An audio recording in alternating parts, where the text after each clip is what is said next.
बुद्ध की शिक्षाएं आज भी समकालीन समाज में मन की शांति और सच्चे सुख की खोज के लिए प्रेरणादायक मानी जाती हैं। गौतम बुद्ध ने अपने जीवन के माध्यम से यह सिखाया कि कैसे बाहरी दुनिया की इच्छाओं और समस्याओं से मुक्त होकर आंतरिक शांति प्राप्त की जा सकती है। उनके द्वारा सिखाई गई ध्यान की विधि और जीवन के प्रति दृष्टिकोण ने करोड़ों लोगों को मानसिक संतुलन, शांति और मुक्ति की राह दिखाई है। बुद्ध की कहानियाँ अक्सर जीवन के गहरे सत्य और आत्मनिरीक्षण की ओर इशारा करती हैं। यहाँ एक ऐसी ही प्रेरणादायक कहानी दी जा रही है जो मन की शांति का महत्व समझाती है। गौतम बुद्ध अपने शिष्यों के साथ एक गांव में प्रवास कर रहे थे। बुद्ध के ज्ञान और उनकी शिक्षाओं के बारे में सुनकर गांव के कई लोग उनसे मिलने आते और उनकी शिक्षाओं को सुनते। लेकिन उसी गांव में एक व्यक्ति था जिसे बुद्ध की शिक्षाओं से कोई लगाव नहीं था।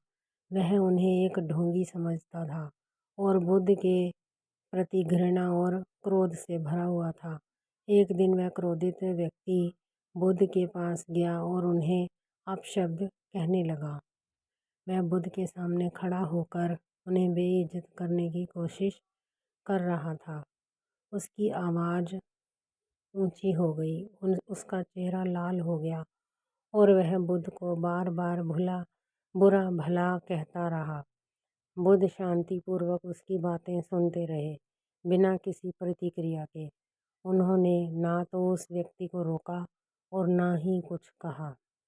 वे पूरी तरह शांत थे, जैसे किसी भी तरह की बातों का उन पर कोई असर नहीं हो रहा हो। यह देखकर उस व्यक्ति का क्रोध और भी बढ़ गया।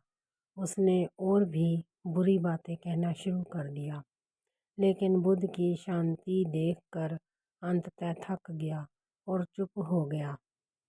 जब वह थक कर शांत हुआ, बुद्ध ने धीरे से उससे कहा, यदि तुम किसी को एक उपहार देना चाहो और वह व्यक्ति उसे स्वीकार न करे, तो वह उपहार किसके पास रह जाएगा? उस व्यक्ति ने कुछ क्षण सोचा और उत्तर दिया, यदि कोई उपहार स्वीकार नहीं करता, तो वह उपहार उसके पास ही रहेगा जिसने उसे देने की कोशिश की थी। बुद्ध मुस्कुराए और बोले, ठीक वैसे ही जब तुम मुझे अपशब्द कह रहे थे और क्रोधित हो रहे थे, तो मैं तुम्हारे गुस्से और शब्दों को स्वीकार नहीं कर रहा था। इसलिए यह सारा क्रोध और नकारात्मकता तुम्हारे पास ही रह गई। यह सुनकर वह व्यक्ति चौंक गया। उसे यह समझ में आने लगा कि वह अपने ही क्रोध से परेशान हो रहा था, जबकि बुद्ध पूरी तरह से शांत और स्थिर थे। बुद्ध ने उसे समझाया कि क्रोध किसी और को नुकसान पहुंचाने से पहले खुद को ही जला देता है।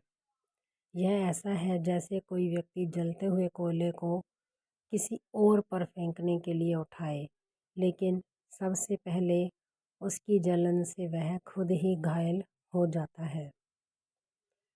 बुद्ध की इस सरल परंतु गहरी शिक्षा ने उस व्यक्ति के मन को हिला दिया। उसने तुरंत अपने किए पर पछतावा किया और बुद्ध से क्षमा मांगी। बुद्ध ने उसे क्षमा करते हुए कहा, क्रोध, नफरत और घृणा से मन को कभी शांति नहीं मिलती। शांति तब आती है जब हम इन नकारात्मक भावनाओं से मुक्त हो जाते हैं और करुणा, सहनशीलता और प्रेम का अभ्यास करते हैं। सीख: इस कहानी से हमें यह सीख मिलती है कि हमारा क्रोध और नकारात्मक भावनाएं हमारे अपने मन और शरीर को सबसे ज़्यादा नुकसान पहुंचाती हैं। जब हम किसी पर गुस्सा करते हैं तो हम यह सोचते हैं कि हम उसे सज़ा दे रहे हैं, जबकि वास्तव में हम खुद को ही मानसिक और शारीरिक रूप से कष्ट पहुंचा रहे होते हैं। बुद्ध ने यह सिखाया कि क्रोध का उत्तर क्रोध से नहीं बल्कि शांति और समझ से देना चाहिए। अगर हम शांत और स्थिर रहते हैं तो नकारात्मकता हमारे भीतर प्रवेश नहीं कर पाती और हम अपनी शांति बनाए रख सकते हैं।